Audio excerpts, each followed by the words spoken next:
अस्सलाम वालेकुम, मेरा नाम है अक्सा मजीद। आज की वीडियो बनाने का मकसद ये है कि मैं आपको बेसिक डिफरेंस बता सकूं सीए और एससीसीए में। उससे पहले मैं आपको ये बताऊं कि मैं ख़ुद एससी से एफिलिएट हूं और अभी मैं सीए कर रही हूं और मैं सीए के फाइनल लेवल में हूं and I am working with KPMG. कुछ दिनों से मेरे पास काफ़ी लोगों के मैसेजेस आ रहे थे कि हमें सीए करना चाहिए या हमें एससी से करना चाहिए, सीए बेटर है या एससीसीए बेटर है। तो मैं ये कहूँगी कि सबसे पहले तो हमें ये समझना चाहिए कि कोई भी क्वालिफ़िकेशन बुरी नहीं होती। जो मेन पॉइंट होता है वो ये कि हमें कौन सी चीज़ सूट करती है, हमारी जो सिचुएशंस हैं, हमारे जो सर्कमस्टांसेस हैं, उसमें कौन सी चीज़ हमारे लिए बेटर है, ये चीज़ हमें डिसाइड करनी होती है। तो सबसे पहले तो हमें ये समझना है कि हमें क्या चाहिए, हमारे फ्यूचर प्लान्स क्या हैं, उसके बाद हम कोई भी क्वालिफ़िकेशन सेलेक्ट करते हैं। सबसे पहले मैं आपको दोनों क्वालिफिकेशन का इंट्रो देती हूँ। जैसे एससीसी मेंबर बनने के 3 स्टेप्स होते हैं। आपको 13 पेपर पास करने होते हैं, एथिक्स मॉड्यूल करना होता है और 3 इयर्स का प्रैक्टिकल एक्सपीरियंस चाहिए होता है एससीसी मेंबर बनने के लिए। और ऑन द अदर हैंड अगर हम सीए को देखें तो उसके लिए आपको 21 पेपर्स देने होते हैं और 3 इयर्स का प्रैक्टिकल एक्सपीरियंस होता है।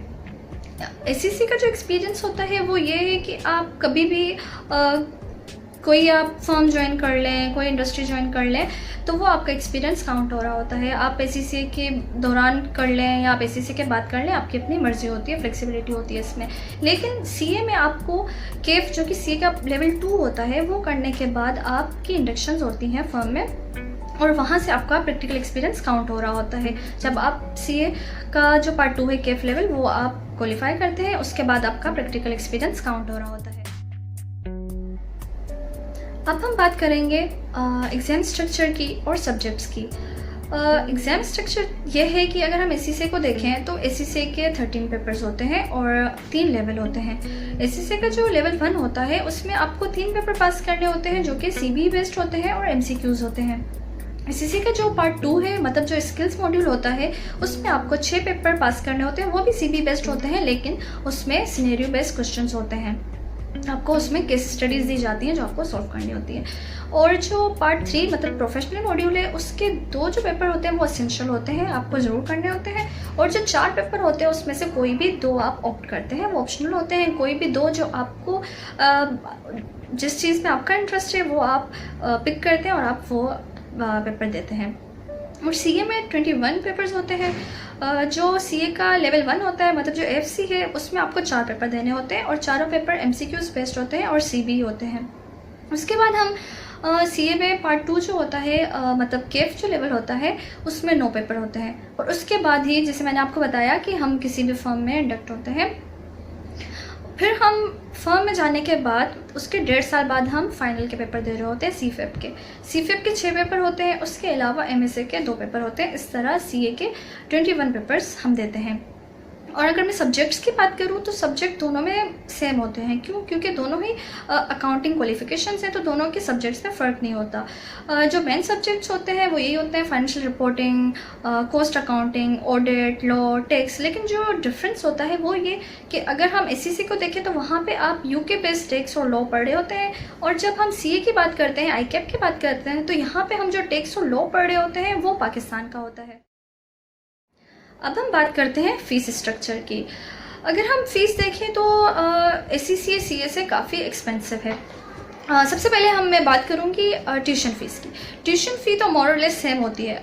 पर पेपर अगर मैं बात करूँ सीए और एससीसी के, पर पेपर की जो ट्यूशन फ़ीस होती है वो 15,000 पर पेपर होती है। लेकिन मैं ये एवरेज बता रही हूँ, ये वेरी कर सकती है कि आप कौन से इंस्टीट्यूट से पढ़ रहे हैं, वो आपको क्या ऑफ़र कर रहा है। लेकिन मैं आपको एवरेज बता रही हूँ कि 50,000 होती है, 15,000।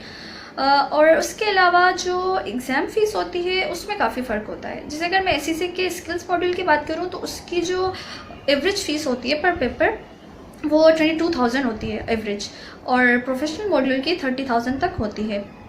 और अगर मैं सीए की बात करूँ तो सीए में केफ लेवल जो होता है वो आपको 4,000 तक हो जाता है, मतलब पर पेपर।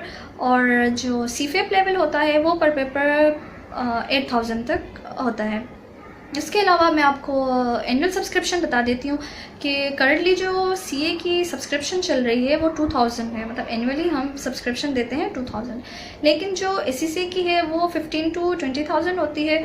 और उसके अलावा हम जो फ़ीस पे कर रहे होते हैं वो पाउंड्स में होती है, तो अगर पाउंड का रेट फ्लक्चुएट करता है तो हमारी फ़ीस भी उस हिसाब से फ्लक्चुएट कर रही होती है।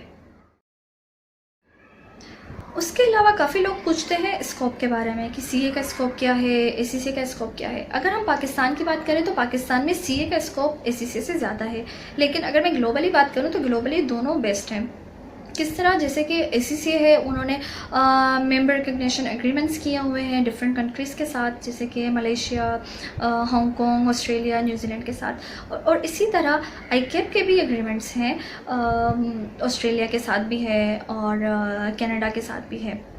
तो इस तरह आप अगर दूसरे कंट्रीज़ में भी जाते हैं तो आप उनकी जो चार्टर्ड अकाउंटेंसी होती है आप वो भी हासिल कर सकते हैं अगर आप एसीसी या सीए हैं। लेकिन उसके लिए ये होता है कि आपको कहीं पे कोई एक पेपर ज़्यादा देना होता है, कोई एक लेवल आपको ज़्यादा पास करना होता है, तो आपको वो क्वालिफ़िकेशन भी मिल जाती है। लेकिन वो हर कंट्री का और हर क्वालिफ़िकेशन के लिए अलग अलग होता है। उसके लिए आप फर्दर एसीसी की वेबसाइट पे और सीए की वेबसाइट पे देख सकते हैं, आपको मज़ीद वहाँ से मालूम हो जाएगा कि हर किसी का अलग अलग क्लॉज होता है। लेकिन मैं आपको जनरल बता रही हूँ कि मतलब दोनों ग्लोबली रिकगनाइज्ड भी हैं कि आप अगर बाहर जा रहे हैं तो आपको दोनों क्वालिफ़िकेशन हेल्प कर सकती हैं। अब मैं आपको कुछ एक्स्ट्रा पॉइंट्स बताऊंगी। वो ये कि जैसे काफ़ी लोगों को नहीं पता होता एसीसी मेट्रिक के बाद भी हो सकता है, और ये चीज़ काफ़ी फ़ायदा देती है, जैसे आपका बहुत टाइम सेव हो जाता है। मैंने एसीसी मेट्रिक के बाद किया तो मेरा काफ़ी टाइम सेव हो गया था। अगर आपको एसीसी करना है तो मतलब इट्स बेटर कि आप मेट्रिक के बाद आ जाएँ, लेकिन अगर आप सीए करना चाहते हैं तो आपको वेट करना पड़ेगा कि आपका इंटर हो जाए और उसके बाद आप सीए कर सको। तो एक मेन पॉइंट तो ये था कि एसीसी मेट्रिक के बाद भी हो सकता है, और मैंने मेट्रिक के बाद ही किया। लेकिन अगर मैं अगेन फ़ीस पे आती हूँ तो एसीसी की फ़ीस बहुत ज़्यादा है। अगर कोई स्टूडेंट है जो कि फाइनेंशियली इतना स्ट्रॉन्ग नहीं है, उसकी फैमिली इतना सपोर्ट नहीं कर सकती, तो उसके लिए एसीसी मुश्किल हो जाएगा, क्योंकि अगर एक पेपर की भी एग्ज़ाम फ़ीस वो 20 to 25,000 दे रहा है तो वो खुद को तो सपोर्ट नहीं कर पाएगा, उसको फैमिली की सपोर्ट चाहिए होती है। लेकिन अगर हम सीए को देखें तो सीए में आप केफ के बाद आप इंडक्ट हो जाते हो, और फिर आपकी जो स्टाइपेंड होती है करंटली जो चल रही है वो 12,700 है। तो उसमें सीए के पेपर भी बहुत चीप है एज़ कम्पेयर टू एसीसी है।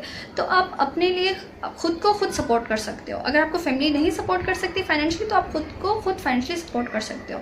और दूसरी बात ये कि केफ के आप 1.5 ईयर्स के बाद फाइनल के पेपर दे रहे होते हो, तो आप उसमें काफ़ी सेविंग कर चुके होते हैं, जिसके बाद आप खुद को फाइनेंशियली सपोर्ट कर सकते हैं, जो कि मेरे हिसाब से एसीसी में इतना पॉसिबल नहीं होता कि एक पेपर 20 से 25,000 का हो और फिर आप इंटर्नशिप करके तो खुद को सपोर्ट नहीं कर सकते। तो एसीसी के लिए किसी की फैमिली कर सकती है तो बेस्ट है, लेकिन सीए कोई भी खुद कर सकता है, खुद को वो फाइनेंशियली सपोर्ट कर सकता है। एसीसी की एक और पॉजिटिव बात जो मुझे लगी वो ये कि आप इसके जो पेपर होते हैं वो आप क्वार्टरली दे सकते हैं, मतलब 3 मंथ्स में एसीसी के पेपर हो रहे होते हैं, तो इससे भी आपका बहुत टाइम सेव हो जाता है। अगर हम सीए को देखें तो उनके पेपर जो होते हैं वो सेमी एनुअली हो रहे होते हैं, मतलब 6 मंथ्स के बाद अटेम्प्ट हो रही होती है। तो खुदा न खासा अगर किसी का पेपर रुकता है तो उसको 6 मंथ्स तक वेट करना पड़ता है कि अब नेक्स्ट अटेम्प्ट आए तो मैं पेपर दूँ, लेकिन एसीसी में ऐसा नहीं होता। आप 3 मंथ्स के बाद वो पेपर ऑप्ट करते हैं और इस तरह टाइम सेव हो जाता है। अगर कोई दोनों क्वालिफ़िकेशन लेना चाहता है तो उसके 2 रूट हो सकते हैं। जैसे मैंने ये किया कि पहले मैंने मैट्रिक के बाद मैंने एसीसी किया और साथ साथ मैं इंटर भी कर रही थी। तो जैसे ही मेरा एसीसी कंप्लीट हुआ तो उसके साथ साथ मेरा इंटर भी हो गया था। एसीसी के फ़ौरन बाद ही मैंने सीए में एडमिशन लिया, और सीए के जो मुझे पेपर एग्जाम हुए लेवल 1 के मुझे 2 पेपर एग्जाम हुए, तो 3 मंथ्स में मैंने सीए का पार्ट 1 किया था, और उसके बाद जो केफ लेवल के 9 पेपर्स होते हैं उससे मुझे 5 पेपर एग्जाम थे, तो 4 पेपर मैंने एक अटेम्प्ट में दिए थे, तो 6 मंथ्स में मेरा केफ हो गया था। तो इससे मेरा काफ़ी टाइम सेव हुआ, और मैं 1 साल से कम टाइम में मैं फर्म में इंडक्ट हो गई थी, और मेरा प्रैक्टिकल जो एक्सपीरियंस था वो काउंट हो रहा था, और अब मैं फाइनल में हूँ। और दूसरा रूट ये होता है कि अगर कोई इंटर कर रहा है, कर चुका है, तो वो पहले सीए कर ले, फिर एसीसीए में एग्जाम्शंस ले लें। ऐसा भी हो सकता है कि वो केफ कर ले, उसके बाद उसके एसीसीए के पेपर एग्जाम्प्ट हो जाते हैं और उसके ऊपर स्किल्स मॉड्यूल के 2 पेपर देने होते हैं और फाइनल के 4 पेपर देने होते हैं, मतलब प्रोफेशनल लेवल के 4 पेपर देने होते हैं। तो ये 2 तरीके भी हैं कि अगर आपको दोनों क्वालिफिकेशन चाहिए तो आप एग्जाम्शंस लेके भी कर सकते हैं कि आप मैट्रिक के बाद स्टार्ट कर लें एसीसीए, या आप इंटर के बाद सीए स्टार्ट कर लें।